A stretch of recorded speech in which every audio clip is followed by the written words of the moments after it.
Көжекбайға қош келдің. Көжекбаймен бірге мысықтың суретін салайық. Ол үшін қоңырау шайетіп осылай ирек сызық сызамыз. Екі шетіне осылай ирек сызықтар сызамыз. Ойық сызықпен екі ирек сызықты қосамыз. Және құлақтарын саламыз.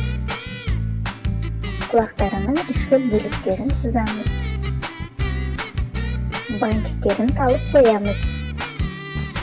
Бантиктің үстіне шашын сызамыз. Дәл осылай денесін сызамыз. Табандарын сызамыз. Аяқтарын осылай қосып шығамыз. Ойық сызықпен қарнын сызамыз. Артқы аяқтарын сызамыз.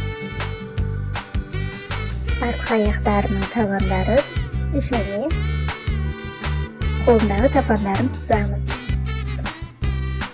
Құйрығын сызамыз. Және көздерін сызамыз. Мұрынын, мұртын, аузын саламыз. Мойнына бантик тағып қоямыз. Ашық розовый түспен құлағының ішін, мұрнын бояймыз. Қан қызыл түспен бантиктерін бояп шығамыз. Қызғылт түспен табандарын бояп шығамыз. Ал қара түспен көздерін бояймыз. Ашық қызғылт түспен бетін бояп шығамыз. Мінекей біздің мысығымыз дайын болды. Бұл өте қуанышты, жарайсыңдар достар.